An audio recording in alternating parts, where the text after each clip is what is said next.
Welcome back to one of my favorite sports podcasts, Frizz and the Grizz, with your host Trudeau and my guy, Frizzy Frizz.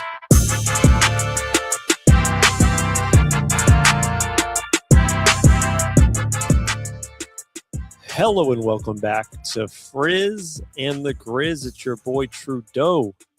Thank you for joining us live Monday, March 2nd. You can catch us live on Twitch, Facebook, or YouTube.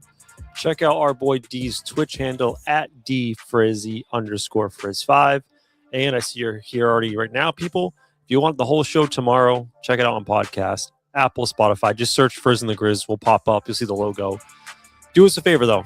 When you get there, click the buttons, rate, subscribe, review. Why do we ask you to do that? If you follow us, we put out new stuff, you get it immediately, right? It shows up to your dashboard. You never miss a show. It's good stuff. Talking basketball today, talking hoops. Very interesting topics. We're going to kind of look around the league. Very excited for this. But first, D, what it do, man? What up, man? What up? What up? Crazy Monday over here, man. Crazy ass Monday over here. Look at you with your new camera. I feel like it's zooming in and out. It's kind of giving me a close-up of you. Is it doing that? Is it like auto zooming? A little bit, yeah. I like it. Okay. I haven't really paid attention to it. Like I've been using it for like 2K for the last month, but like I'm focused in on just the game, so I don't pay attention to effects. But if it's doing that, that's cool. I gotta clean up what's behind me though. That's a mess. I feel like when you start getting passionate about some sort of take, it's gonna zoom in on your face real big, so we can get the full effect. That's what I might just do it manually, just so that you can see it and you start yelling out of nowhere. No, you don't usually yell. You're a calm man around here.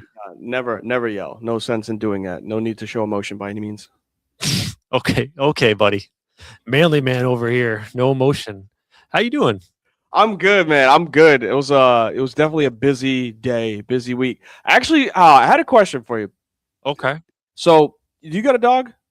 I do, yeah. Okay. Who would you say in your family is the one that most takes the dog out? Like, let them outside, go do their business. The only reason you're asking that question is because you know the damn answer to that question. So it is you. Okay. All right. So this isn't even a question, I guess. This is more of, so over the weekend, this family has been plagued, and I don't know why, but we're plagued with someone leaving him outside. And for the last couple of years, it's been the missus. She's just been the one. And it's just, it happens. Like you let him outside, you close the screen door because it's cold out, and then you forget. She goes and washes the dishes. She goes upstairs, goes to read a book, something. And then Bear's just sitting out there. He doesn't bark, so he just stares at the door. He's a golden. And like we go, where's the dog? And like, oh, he's outside. So I was like, all right, I can handle it when it's just the missus. Oh, but no. It's starting to trickle down now to other people involved because the other minions are old enough to let them out. And so this past weekend, Peyton, obviously you guys know I got two little ones. Peyton, my oldest, she lets him out. And like 45 minutes go by, and usually he's like by my feet. Bear. He's right here. Right now, he's right there. And I'm like, where's Bear at? And they're like, oh, and everybody looks outside, and he's just staring at us. And like we got a window right outside, and he's just staring at us. I'm like, you guys left him outside for an hour? It's like, oh, I can handle it when it's Al, but like now Peyton just like, oops, I forgot. And like, we can't, like, this dog's gonna hate us. He's not going to, but like, you girls let him outside and just forget about him all the time now. You know, that's the golden life, man. They're just vibing no matter what. Yeah. He won't love you any less. It's all good. No, he doesn't. And he just He's comes in warm, wagging too. his tail. You're in Yeah. Carolinas, man. He should be happy. I mean, it was a little bit chilly out, but he's fine. It's just crazy because he doesn't bark. He barks at all the unnecessary stuff. But like when he needs to eat or I'm stuck outside, he's just like stares. He's like, they'll let me in. I know they're in there having fun. I'm missing out on that fun, but they'll let me in. I promise. I know they will. And he just stares at us. It's like, dude, just bark. Just do something. Poor Bear. Show the dog some love. Love like a boy. But yes, that happened over the weekend. It was kind of funny.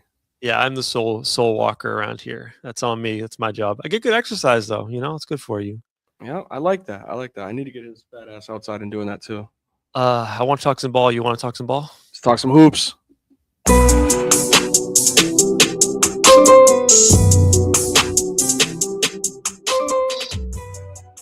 All right. So NBA macro stuff today. Because again, we're still leading into the real tight part of the season where we're jockeying for seeding, right? I mean, seeding does matter now, but like in those last 2 weeks, you're really like, hey, every game freaking matters. Mhm.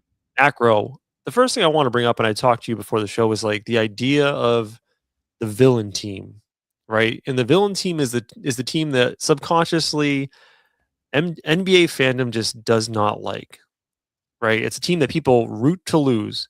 And you gave some good examples before the show, right? Let's rewind 20 years to our youth. the Miami Heat with LeBron, right? The Heatles. Everyone hated the Heatles. Like, we watched the NBA to root for them to lose. Yep. Brought up the Warriors. Like, we all love Steph, and we loved the Warriors until the Warriors became Kevin Durant and the Warriors, right? And then everyone hated the Warriors. Mm-hmm. Brooklyn Nets. The ever-loving, everyone loves the combination of Kyrie, Kevin Durant, definitely two of the happiest go luckiest guys in the league. Throwing James Harden, bunch of comeuppance there. And then even more recently, I think people rooted for the downfall of the Phoenix Suns when they had Brad Beal, Kevin Durant, and Devin Booker. Yes. Fast forward 2025, 2026 season. It's hard to find the villain team. We did discuss, though, that one might be emerging as the villain team in the league. Before we get to that team, though, I have a theory as to why there's no villain teams anymore. But do you have a theory, a hypothesis? Yeah, I do, because there's no guaranteed champion, and more importantly, there's no consistent winner. Yeah. So the league, the way that the crowd, or the fans enjoy hating so much, is because they know when somebody's really, really good, and they'll root for them at the beginning for them to be successful, a la Golden State Warriors.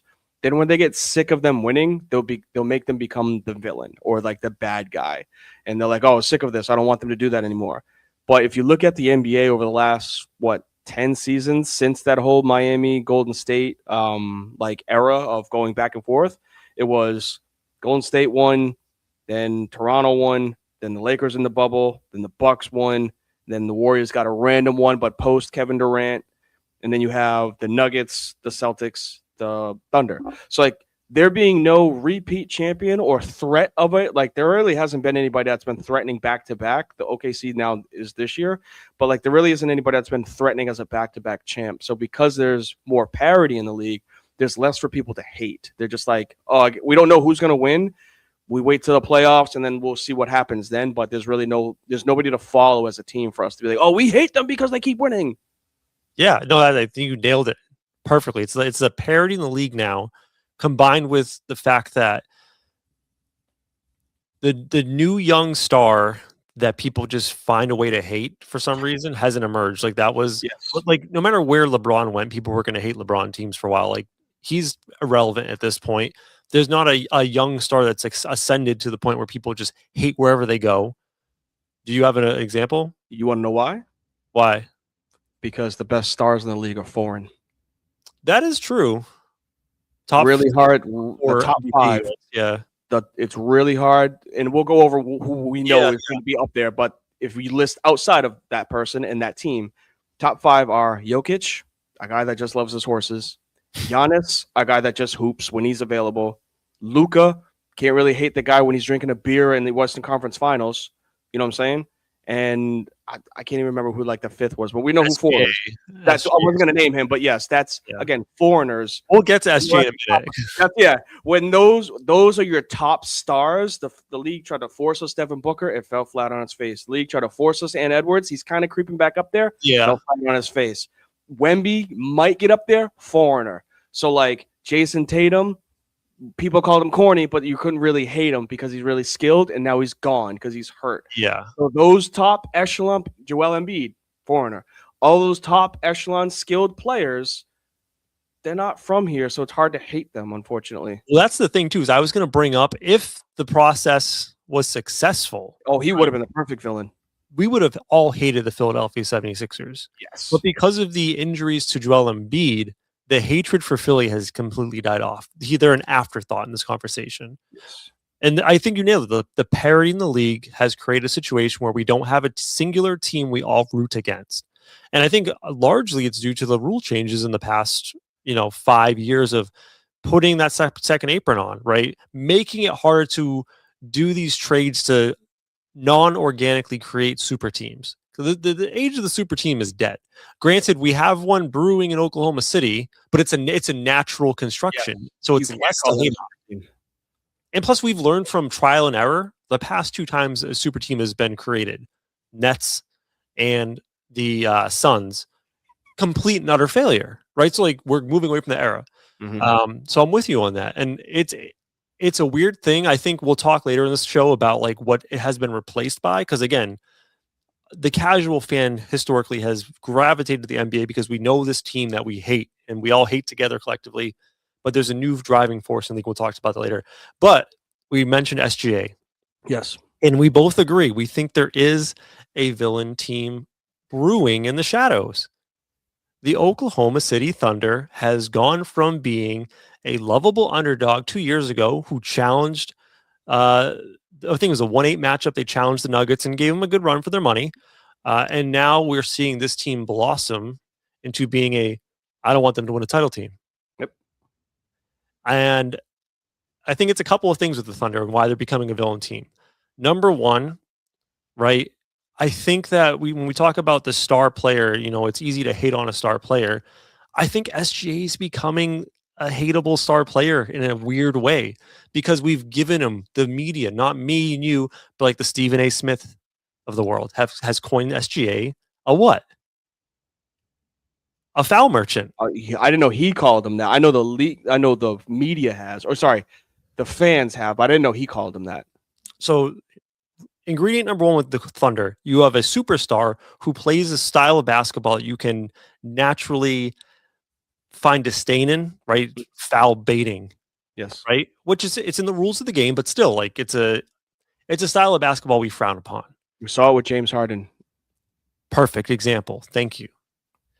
Number two ingredient is a team that is going to threaten everyone in the league for not only this year, not only last year, but we're worried 2 years out, 3 years out. What is this team going to look like?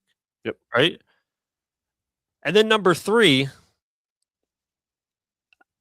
it's a team that we should love because they created organically. I think there's a bit of like, hey, they got here because yes, they created organically, but they got here in a slimy way because we all dog on the 76ers for tanking and trusting the process. We know goddamn well how Oklahoma City got that team. They did the same bullshit to tank for how many years? 5. And now Sam Presti has 50,000 draft picks, 3 young stars, and they're threatening everybody for not only now but the future.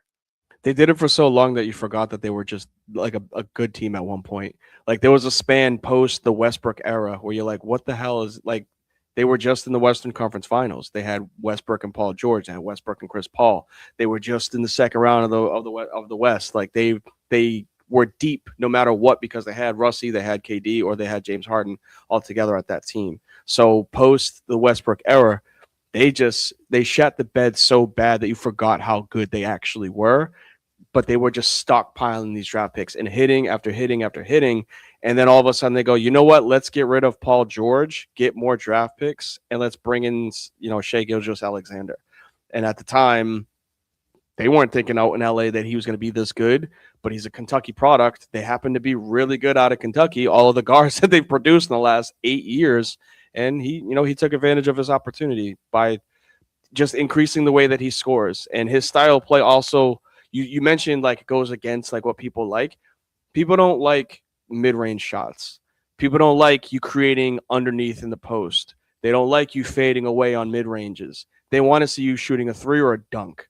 And the fact that OKC is one of the worst teams in the league in shooting the 3, and they don't really care to shoot the 3, it goes against what's normal, what's right for the league. So they play the percentages of this shot has a better chance of going in than the volume of shooting just a ton of threes like the Boston Celtics.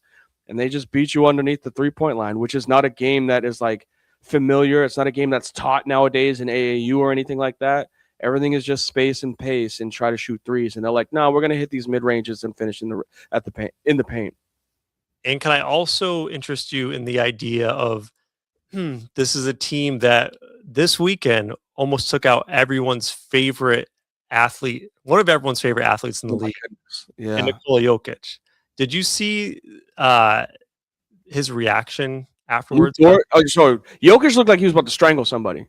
It looked like what country is he from again? Serbia. So his eyes. Yeah, I was just saying he looked like he was getting ready to strangle someone. Like he had his mouthpiece come out real quick, and then his mouthpiece went in back in his mouth. It looks like he's got yellow teeth because of it. But like He looked like he was going to rip someone's head off because of what happened when he got the ball thrown at him. No, wait, was this one the trip or was this the ball? This was when Lou Dort gave him the hip thrust, hip check. Right. Yeah. Yeah, because the ball was when he got the ball thrown at him, he wanted to fight. Then when the hip check happened, I was like, oh my, his brothers are going to show up in the next game. Like that's what you have to worry about now. Is the Serbian brothers are going to show up in the next game? So are you with me? Are we anti OKC here? We have to be. It's like I'm obviously I'm an LA fan, but like they're becoming unlikable because of the things that they're doing. This is why Dylan Brooks embraces the villain. If you're going to be that guy, I'm going to be that guy. If you're going to think that I'm going to be someone that's going to foul hard, I'm going to foul hard. The league knows, or sorry, the fans know that OKC plays a similar defense to like Detroit, but OKC gets away with it because of their name. They don't lead the league in fouls, but they lead the league in like turnovers. They lead the league in like fast break points off of turnovers, but they play a physical style of game that they don't get called for, which is why when they do get calls, people, as a team, they freak out. Like, what do you mean I'm getting called? I hadn't been called like this the whole season. Versus a team like Detroit, who is very physical, but like Isaiah Stewart may average 4 or 5 fouls a game. You're not seeing Lou Dort, Isaiah Hartenstein when he's out there, Caruso. You're not seeing these guys average 4 or 5 fouls a game. They're getting away with their physicality, which pisses off the fans because they're like, yo, why is it that they can do that? But like if somebody breathes next to SGA, it's a foul. So like that's what's causing a lot of issues as well. I forgot to bring up that point. That's an excellent point on your behalf. I will say, like, on one today. To be fair to Oklahoma City Thunder, right? They do play very good defense. It's physical, and a lot of the time they are not fouling, right? They're towing the line. But there are instances where like they set the tone of like, we're going to play this physical. Are you going to call every fucking play, refs, or are you going to let us play ball? Yep. And the refs are put in a position where it's like, well, if the baseline is this physicality, they have to really do something egregious for us to call them defensively for something, a physical play. I hate the Thunder now. I'm here. I'm here. In a conversation, and now we can't stand them. I'm here with you, man. Especially considering like on the juxtaposition of the SGA calls, it does seem infuriating. So yeah, they are now the new villain team. I was here arguing. I think it was last year. Like he's not averaging the most free throws in the league. Like it's somebody else. But it's the way that he gets fouls, and that's what people have a problem with because he's not leading the league in free throw attempts or makes per game. It's not him. It's like Luka. But like you see someone like Luka and go, oh well, yeah, that's a foul. He's 6'7", 230 pounds as a point guard, and like he can move very smooth, and like that aggravates people that he's so slow, so they foul him, thinking that he's faster than he actually is. But SGA, it's when he gets fouled, he's flopping 10 feet the other way. Even if it is a foul, it's the reaction to it. And that's what people tend to dislike. It's like, all right, man, like you got hit, but like you didn't have to do all of that. Or they'll slow down a replay and be like, you didn't get hit and you still reacted like you got hit. Like let you're the best player in the league. Let's not act like that.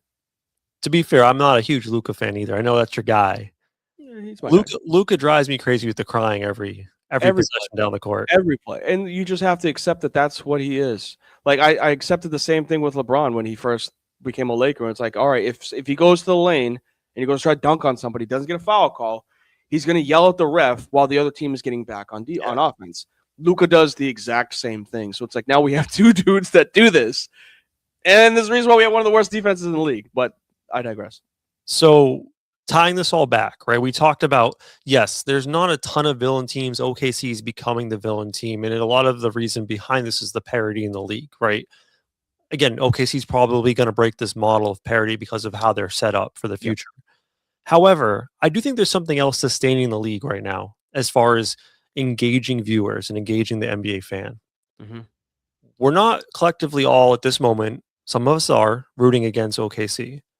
I think what we're seeing in the NBA is a more feisty league, and I love it. And what I mean by feisty, right? Again, let's rewind back. Let's wind back 10 years. Think about the banana boat, right? What was it? LeBron, Chris Paul, Carmelo, and Dwayne. Okay. right? But Like, Carmelo was never on the boat, but that group, yes. Yeah. So like these are teams or players that were at the top of the league, apex of the league, competing for championships every year, but they were best friends off the court. Like the stars all loved each other. Like it was a camaraderie, a brotherhood in the NBA, right? I feel like we're heading in a direction with the NBA where teams and players genuinely do not like each other. I can name a few right off the top of my head. I got some too and I got a reason why, but go ahead. Biggest one, number one, the Thunder and the Spurs. Two teams that when they see each other on the calendar, big circle. Mm-hmm. Mostly because Wemby's a sicko, and I love that about him. He unreasonably hates Chet Holmgren. You know why? Because it goes back to a tournament, one of his U.S. No, sorry, it was a junior high. It's not even high school. It's like this is how tapped he is. It was middle school. Yes, it was like a tournament where it was like USA players versus France, and I guess Wemby did excellent or whatever, and did not get the tournament MVP, and he hated Chet ever since. Yep, he's been pissed off at him since he was a 7th grader. So, and you also want to know. So, this is the reason why you were bringing up teams. I was going to bring up players. Well, before you get to the players, like I feel like I don't think the Thunder hate the Spurs. But like the guys around Wemby have genuinely like absorbed this hatred for Chet. Yes. Like Stephon Castle, De'Aaron Fox, like guys like Vassell, even the young guys, like they do not Dylan Harper, yeah. Dylan Harper, thank you. They do not like the Thunder. Well, don't mess with Castle. He's from Connecticut. So, well, he played at UConn. So, like that brother probably tough. But I hate where what this organization has done for the league, but I really enjoy what high school basketball, including AAU, has done for certain players. So you just brought up Wemby and Chet. That goes back to literally junior high. Yeah. And that carried all the way through. They didn't play college together, but international ball, and then boom, here we are in the NBA. Like these rivalries are starting because of AAU basketball, where people just hate each other. And another one that is not talked about, but it is probably up there, it's Jalen Green versus Cade Cunningham. They came into the league. They got drafted 1 and 2. They despise each other. And it's another one of those, if at the time, if Houston played Detroit, they didn't like each other. They did not care. I'm number 1, you're number 2, or hey, you're lucky that you got picked before me. Genuine hate and animosity there. You also have people like, we joked around because I think last year's All-Star game he dropped the bag, but Ant doesn't like anybody. Ant Edwards is like. Go ahead. I'm sorry to interrupt you. No, you're good. He is somebody that is going to, no matter who you are as a star, I'm going to outdo you. And we're not yucking it up in the locker room after. I'm going out here to literally cut your throat and drop 50 on you. I'm going against Jokic tonight. I'm going to put up 50. I'm going against Luka. I'm going to put up 70. Like he has that mentality, which drives a bunch of people, obviously, because of his age. I think Ant's different than like the Wemby Chet thing. Because I think Wemby Chet, if given the opportunity, Wemby would throw hands. Yes. Yeah, I agree. Like I'm talking about like feisty and like I hate you.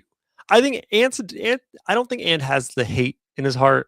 Ant's like, I'm going to beat you. I'm going to whoop your ass. I'm going to lay it on you, but I don't hate you. Like I'm not going to throw down. I'm going to put like points on you, but not my hands. Like that's kind of where. So you mean like physicality? Well, then that would make more sense with Cade and Jalen. They would literally fight if they could. Well, yeah, and that brings me to my other team. Like teams in the league that just like it seems like there's a growing rivalry, like a natural rivalry, not like Celtics Lakers rivalry. Like we get it, like they have history, but like these guys really hate each other. Nah, not really. Knicks Pistons. Ooh, yeah, that's again a budding rivalry because you have a team in the Pistons who like their brand of basketball is physicality. Cat don't like that. They have a guy in Isaiah Stewart who will run from the parking lot onto the court to throw hands if something goes down. Like he is absolutely tapped.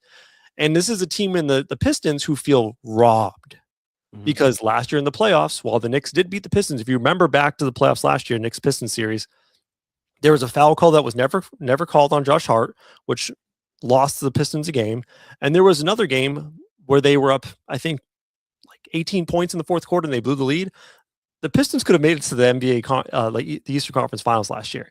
They feel robbed by the Knicks, and the Knicks, while they softened a bit this year without Tom Thibodeau, historically has been like a scrappy, rough and tumble team. Like these are two teams that genuinely do not like each other, and I love this for the league because again, we're losing this idea of a singular team fans hate, but we're seeing more natural rivalries born in the league where teams really do not like each other and want to win. You get more not comparing and contrasting the two, but you get more 90s-esque basketball where there's just stars on 12 to 13 teams versus late 2010s where there's stars on 3 teams, right? Like we just look at it as, well, it's just going to be the Warriors, it's just going to be the Heat in the 2010s. Now you have 6, 7, maybe 8 teams that are threats, but you have superstar-esque players on like 12 teams. Like we went over who we thought were actual NBA like contenders for champions last week.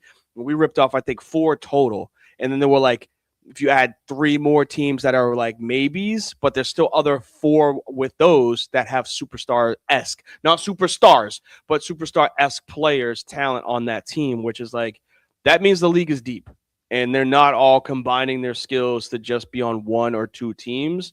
And that's the reason for the parity.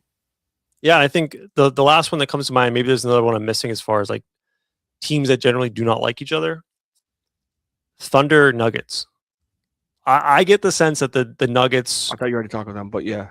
Yeah, we talked about it briefly, but like I have a sense this is also like one of those natural born rivalries where the Nuggets were on top. They saw this young team coming up and coming and pushed them aside early. But I get the sense that Jokic and this Nuggets team generally does not like the new kids stealing all their stuff.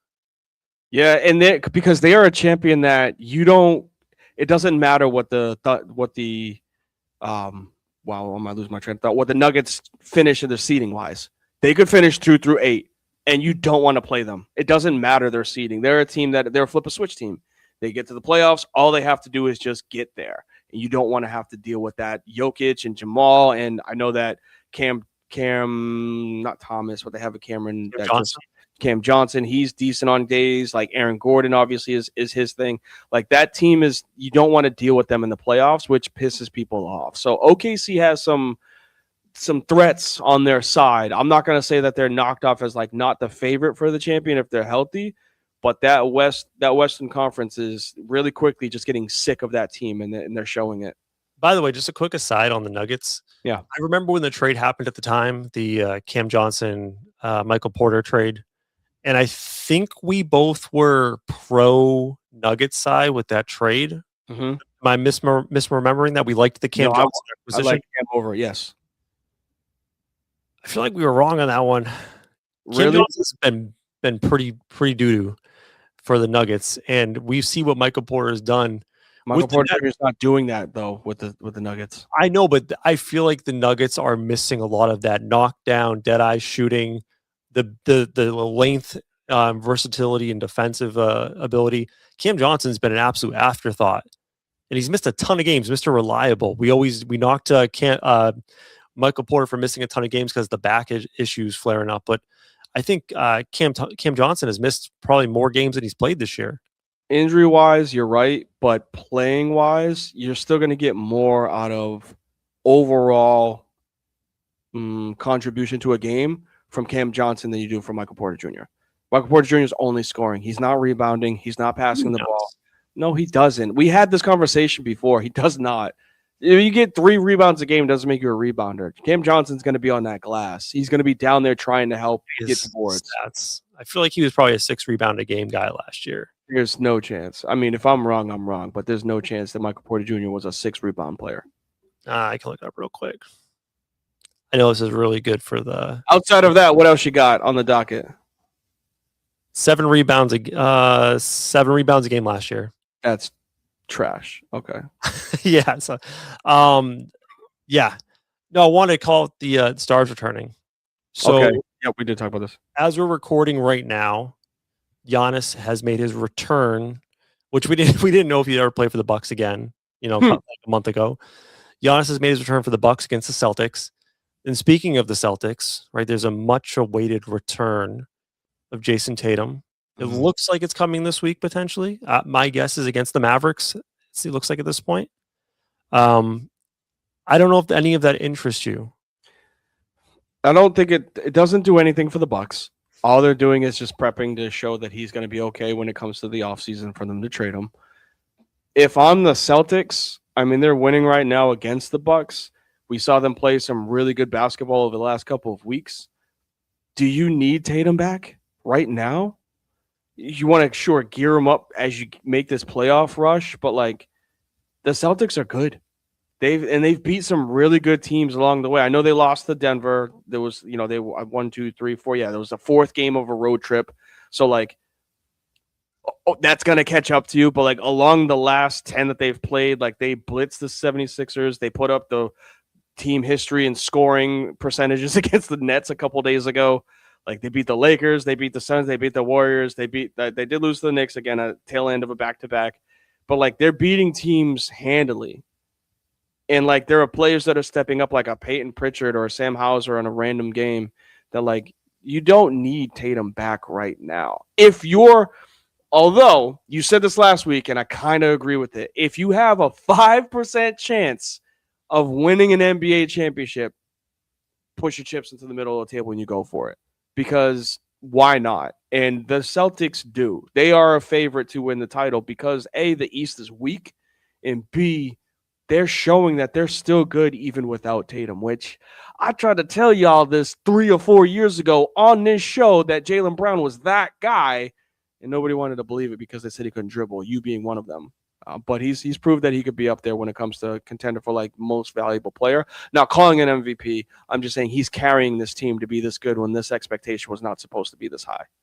First of all, I want to shout out my guy Ty. In forever, Ty, I'm so happy you're here, buddy. Broncos. Can I give him a quick one for Ty? Broncos country, let's ride.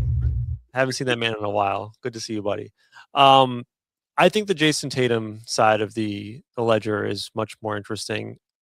This might come off as crude and unpopular of a take.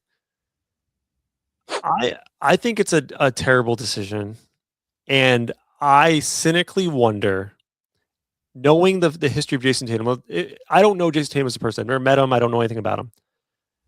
But you mentioned earlier you use the C word with Tatum, corny, right? They won the title, and he hit us with the anything is possible. Like he's looking for some sort of story, right? Some story ending or some story career. Like he wants to make a Hallmark movie of his career. And I don't know if you're aware of this, but right now, Jason Tatum is filming a documentary. I think it's for Netflix about his recovery. Nope. You didn't know that? No. I don't know if it's Netflix, but I know he's actively filming a documentary about his injury and his return and recovery from injury. He has film crews around him all the time. And I wonder cynically if he's pushing himself to come back for the idea, because he's shown himself to be like a story guy. Like I want to make this kind of storyline of making the triumphant. I can't say the word. I think that's the word. Yeah. Return. And I wonder if it's just short-sighted because it's something that he feels like he needs to do to have this complete story and picture of this, down and out to coming back to being in the playoffs sort of thing. I think it's a bad decision. The man's what, 26, 27? I don't know his exact. He's younger. Yeah, he's less than 27. He's just entering his prime, and he's coming off of a torn Achilles, which usually takes over a year to recover from. He's what, 9-10 months out from that injury. Yep. I don't think the Celtics are winning the title one way or the other this year, and I think there's so much risk in this decision to come back. I think it's the wrong move for him. I think it's the wrong move for the Celtics long term. And cynically, I feel like part of the reason why he's pushing for this is because he wants that storybook ending. He's 27, turning 28 tomorrow, actually. Oddly enough, happy birthday.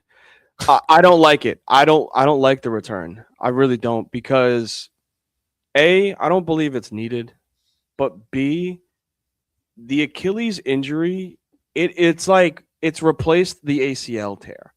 modern science, or whatever the hell you want to call it, has caught up with the human being body for us to now see an ACL injury as no longer a career ender.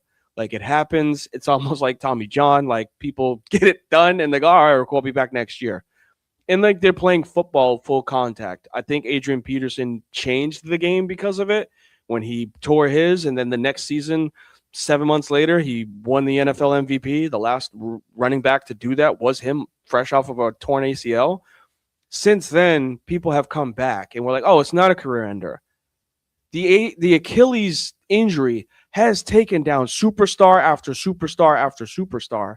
And yeah, I know Kevin Durant is still playing. KD's not the same. He's also a 6'10", 7-foot freak that just can shoot. He's not relying on like athletic ability to like score in the paint or post up or whatnot. Tyrese Halliburton went down. Kobe Bryant, rest in peace, went down. Like, the Achilles injury, it's like a game changer for your career now. So like, that's the reason why I would sit back and be like, look, give us the year. Tatum, we know that you're going to be a Celtic for life. I don't see him leaving. There's no need for them to not pay him whatever he wants for the rest of his career in a Celtics uniform. You brought a title to the team. You now separated yourself with the Lakers and Celtics rivalry. Like, you're up 2. So like, that's fine. Get yourself the rest. There's no need for this push to bring him back. And I know, Ty, like you said in the last one, the playoff teams are scheming. It's not about season 25 to 26. It's about what he's going to do from age 28 to 33. And I'm not, if I'm an owner, I'm not ready to make that risk with my franchise player. Even if we got Jaylen Brown, I'm not willing to take that risk. And then it hurts our chances for 2-3 years later because something worse happens. I don't like it. I don't like one bit. Last thing I wanted to bring up. This was a award race that early on seemed like an absolute lock. Rookie of the Year.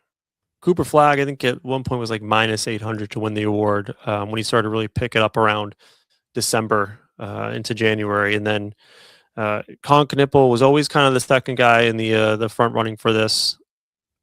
He's been awesome. I think he set the record for most 3 points made by a rookie, to be fair, like, not to discredit him. Obviously, the volume of three-point shooting has dramatically increased since the time like Steph Curry entered the league even, right? Yes. But he's still, nonetheless, he's been a fucking revelation for the Hornets. I don't know I got to check what his 3-point shooting percentage is right now, but it's like elite level 3-point accuracy. And right now it's flipped. So Con Knippel is currently the favorite to win Rookie of the Year over Cooper Flag, partially because Cooper Flag has missed the past 3 weeks. He's been out since before the All-Star break with a foot injury. Looks like he's coming back soon. But what once seemed like a complete, utter afterthought in the Rookie of the Year race is now a very highly competitive race down the stretch. Yeah, and I'm all for it. I think I joked about this a couple weeks ago. I think what Bryce Young did in the playoff run for the Panthers flipped the city of Charlotte. Hear me out. I always back to football with you, by the way. Well, there's a reason for it, right? I think Bryce gave hope in a situation where where Panthers fans, I'm not a Panthers fan by any means, but where Panthers fans, you could hear them cheering here in Raleigh, in Charlotte. Like, the game that they played against the Eagles, the playoff game when they took the lead against the Rams, that stadium was rocking. And I think the city was booming because of it. Since then, it's almost like, well, you know what? We have young talent. We have players that we can build around, minus LaMelo. I don't care what anybody says. Get rid of that brother at some point. But we have Brandon Miller. He has, but he still takes those shots that go, what the hell are you doing? We'll talk about the Hornets in a second, but like, I want to defend LaMelo in that in this winning streak, if you've noticed, the number of shots LaMelo has taken over this winning streak has dramatically decreased. Yes. And you have to give him credit because he is now looking around. Listen, I know there's a lot of hate for LaMelo, and rightfully so in past years, but the brother was probably looking around his team and be like, why would I give these bums the ball? And he has the awareness. LaMelo Ball has the awareness now to look around and be like, oh, I got this Mark sharpshooter in Con Knippel. Oh, this guy's pretty good. Oh, this guy's pretty good. Given night, I might not be the best player. He is willing to sacrifice shots for the betterment of the team. I think that's huge growth by him. You're not wrong. And something flipped. It was end of December, beginning of January. Something flipped. And like I said, I jokingly say it was the whole Panthers run that they went on. But this team, since that time at the beginning of January, right after Christmas, they've just looked better. They looked like an organization that actually wants to play basketball. Not going to say Miles Bridges was like the vet that they needed, but like he's helped them on nights get their average 15, 20 per game. And then randomly he'll go off for 35, 40. Khan has been unreal. And I know that's where this started with the rookie of the year. Like, he's shooting 44%. So you were asking for the percentages, which is insane. Yeah, that's really good. It's elite. For volume that he's shooting 44% from three. And he's like upticked his average points per game every single month this season. Like I think this past game against Dallas, he scored 40. So like he can have those eruption type nights. And Brandon Miller has just been a model of consistency when it comes to he's getting you 20 points a game. Doesn't matter what his percentages are, he's going to get you 20 points per game. And like as long as he can defend, which he's not a bad 6'7" wing. They're full of just a bunch of wings and make sure that your guard distributes the ball the right way, which is why I jokingly say get rid of LaMelo because he does take those stupid shots that will shoot you out of games. But if his shots have gone down and he's realizing that, like maybe that was what his problem was, which I wouldn't put it past him. He's not the best player on the team. He's not. He might be one of the more skilled players, but he's not the best player on the team. I still think Brandon Miller is the best player on that team. I think LaMelo has more skill, but that doesn't necessarily make you great. And as long as he can hone that in, this team is a feisty, fun team for what they got building going out there. All right, let me give you some context to what's going on in Charlotte. Okay. So of the five, so there's NBA has advanced statistics, and they can tell you like, for 5-man lineups, 4-man lineups, 3-man lineups. So basically like pick 5 players, right? Tells you how many minutes they played and their plus minus. So like how many points they give up per 100 possession versus how many points they score for 100 possessions. This is not a small sample size. They are one of the most minutes played of a 5-man lineup. I think I have them at 7th or 8th most minutes played as a 5-man group. Mm-hmm. The group of Miles Bridges, LaMelo Ball, Moussa Diabate. By the way, he's been awesome too for them. Really good. Yep. Brandon Miller, Conkanipple. Do you know what their plus minus is? Probably like plus 150. I hope you're being facetious. Plus 30. Okay. And for context, here are some teams in 5-man lineups with similar minutes and their plus minus. The starting 5 of the Timberwolves, right? They have the most minutes played together in the league. Their net rating is 9.6. Again, Charlotte is 30. Mm. The starting 5 of the Pistons, who are the number 1 seed in the East, right? So 2 Eastern Conference teams, their plus minus is 14. I will remind you again, the Hornets is 30. The New York Knicks starting 5, their plus minus is 7. Again, the Hornets is 30. You can go down this list. The Lakers starting 5. Well, that's a bad. That's probably minus. The Rockets starting 5, 12. The Celtics starting 5, 17. No one even comes close to how much production the 5-man lineup of the Hornets are providing. Like, this is some scary good stuff.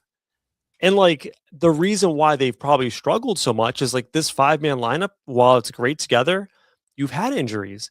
And now that you have this core lineup together, you see them rattle off 10 wins in a row. They've been the hottest team since December, and there's a reason for it. They're together, and this is a damn good team when they're together. I think you saying the word together is what caused that. Like if I'm looking at this losing streak that they were in November, it caused a lot of problems. But post November, end of December, beginning of January, when they just went on a run. No Brandon Miller. Miles Bridges was in and out. Miles Bridges. Ball was out for a couple weeks here and there. Like this really poor start for the Hornets was due to inconsistencies in the lineup. Now that they're together and have time to gel, This is the best lineup in the NBA, which is insane. And Weird to say that, but yes, right. Technically, they are statistically the best starting 5 in the NBA right now. Will they get to like the 6th seed? I don't know, but I feel really bad for whoever's the 1-2 seed. It has to play this team in the first round, who is red hot. That's going to be a really, really tough first round matchup, because usually first round matchups are like wash your hand of this out. This is not going to be the case.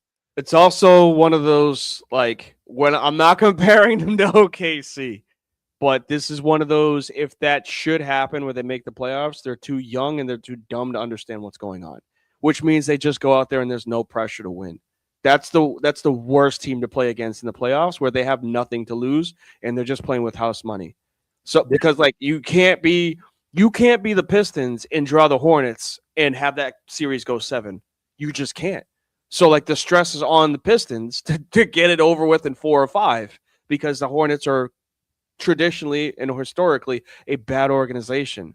So if you let them draw the 6th seed and then you run up against the Knicks, you know what I'm saying? Like that's got media crumble city written all over it if that happens. So yeah, they are a team that, and I highlighted T's comment earlier, they're a fun roster to watch. Like the announcers are hilarious. Oh my, like they say some crazy stuff live on TV. Like it's a good thing what they have going. And again, shouts to my guy Bryce Young.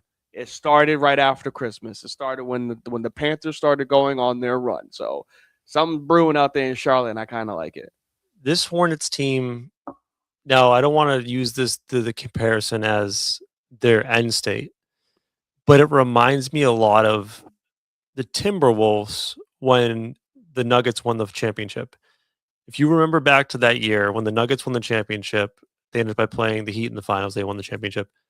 And they asked Jokic afterwards, after it was all said and done, what was the toughest competition you faced in the entirety of your run?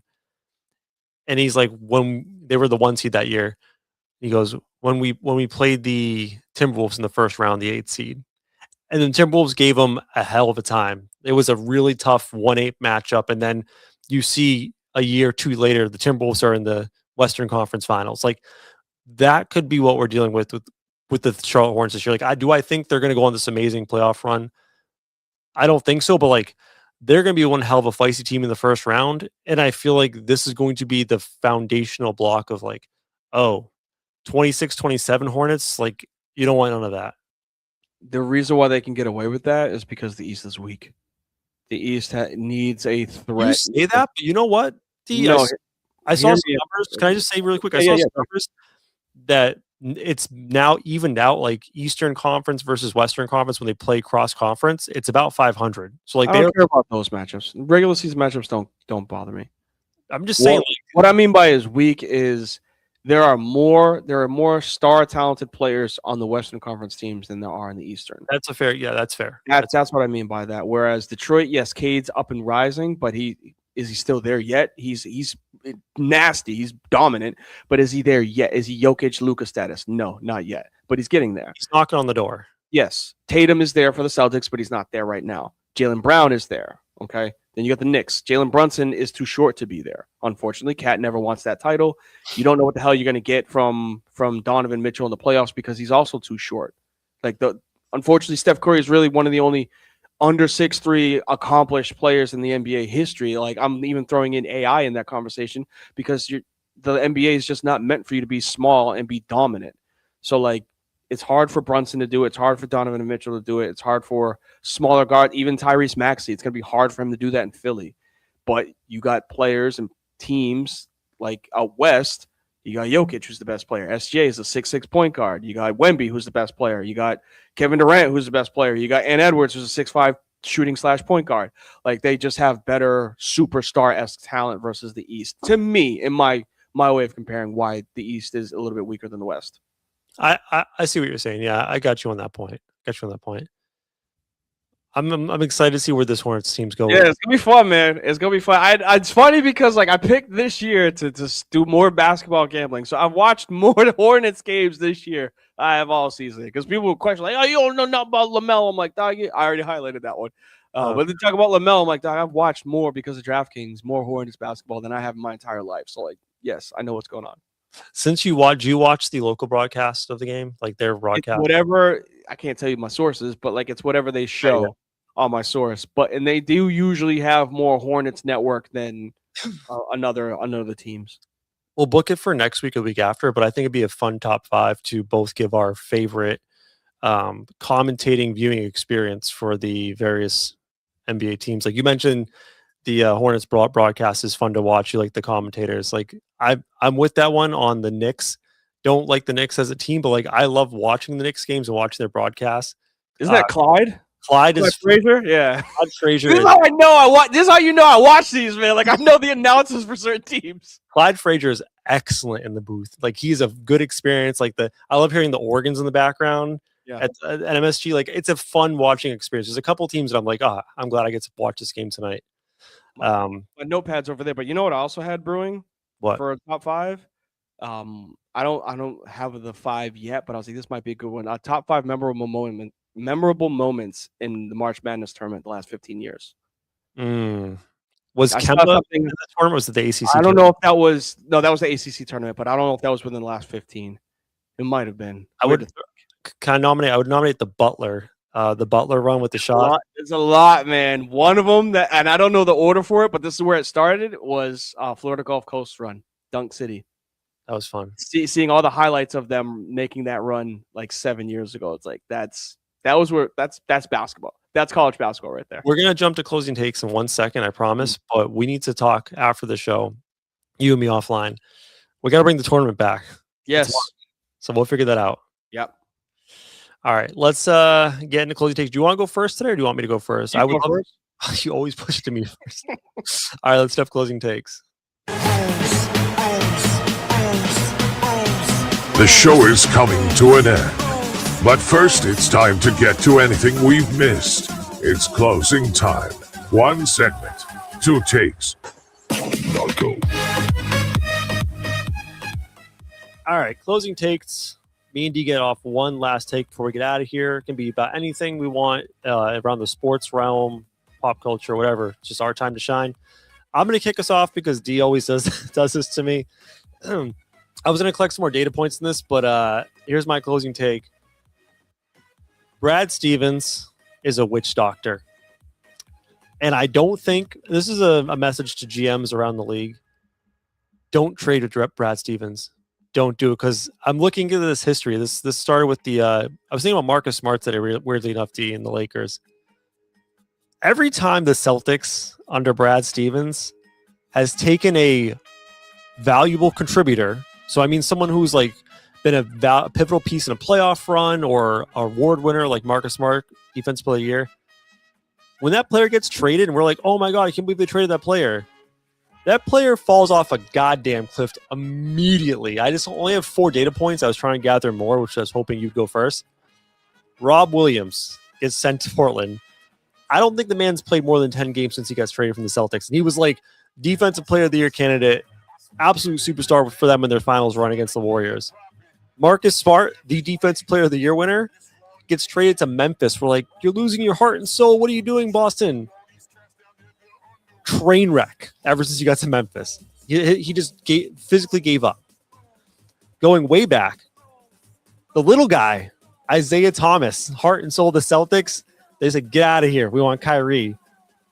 That man's hip broke immediately, and he's never been the same since. And then finally, most recently, Kristaps Porzingis, the Pots legend. He was amazing for the Celtics run.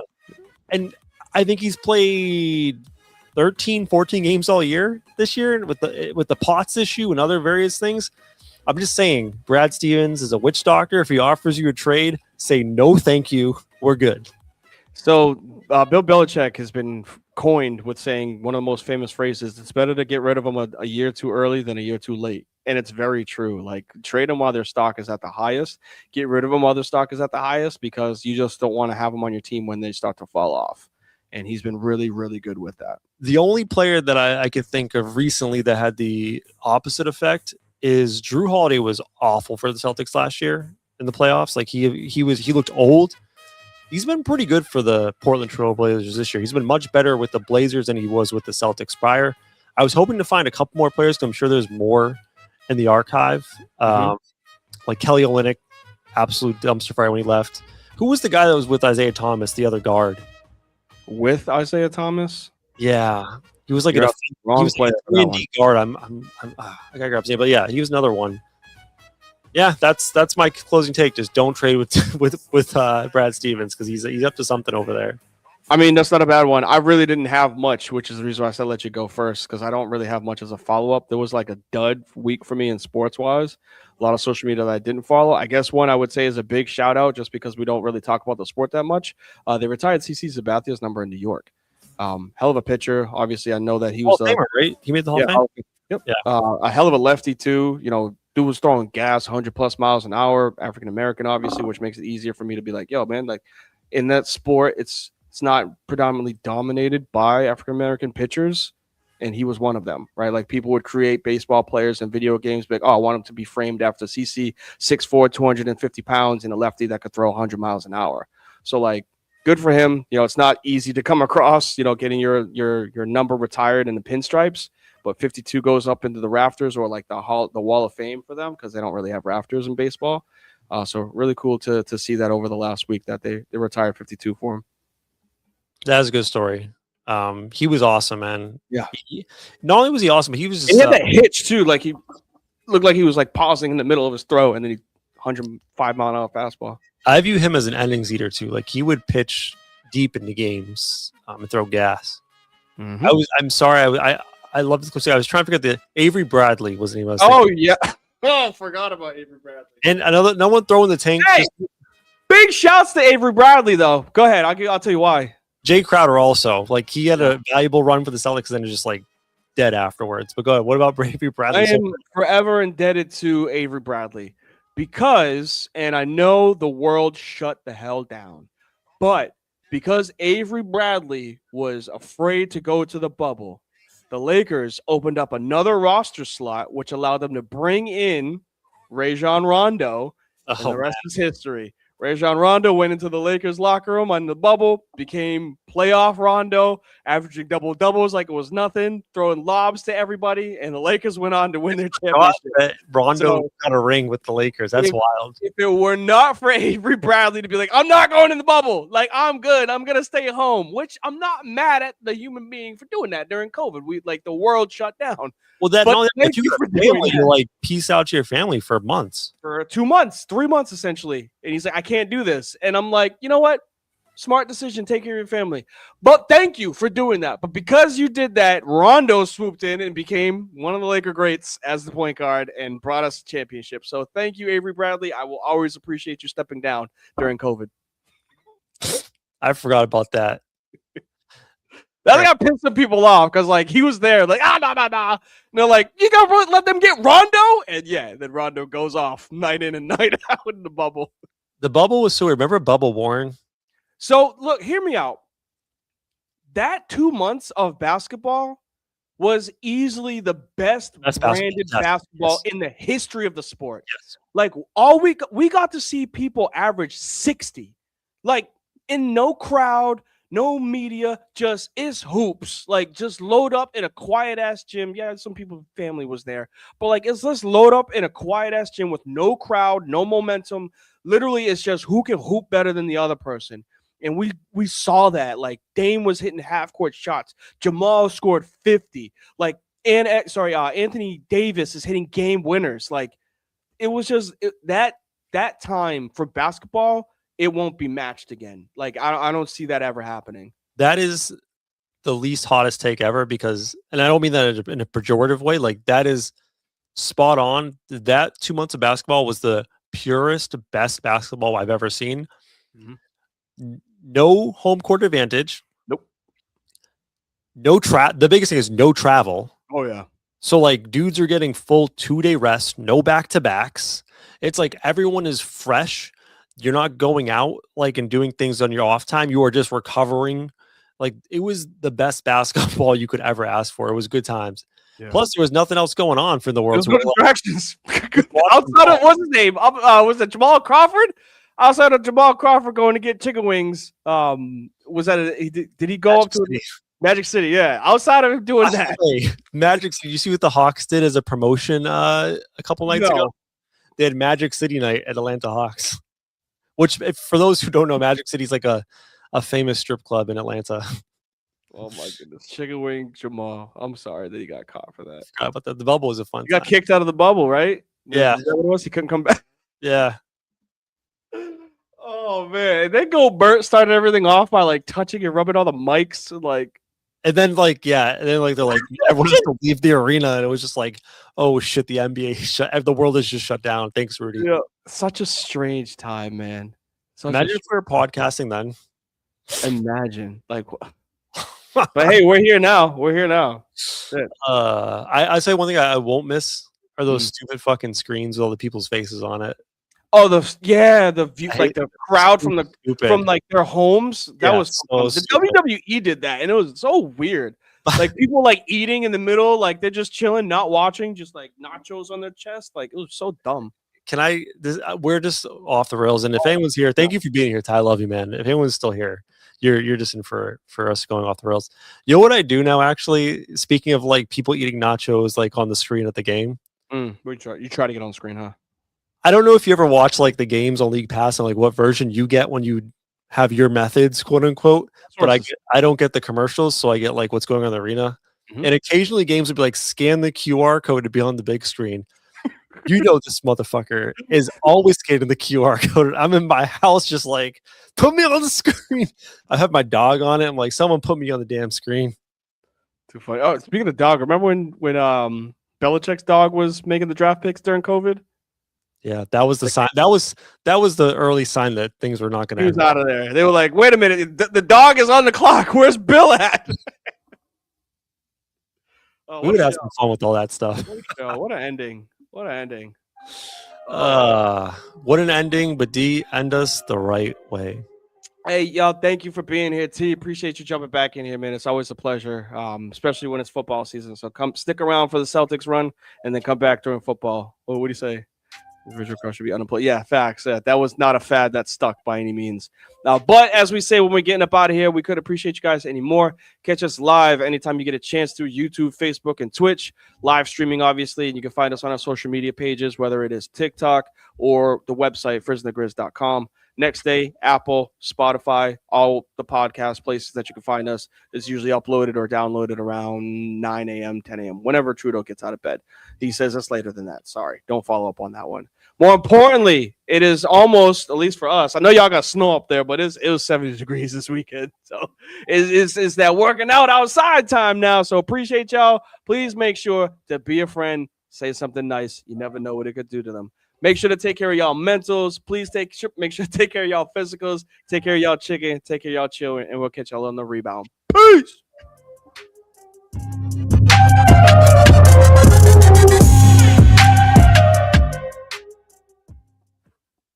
There's an old saying in Tennessee. I know it's in Texas, probably in Tennessee, that says, "Fool me once, shame on you." If fool me, we can't get fooled again.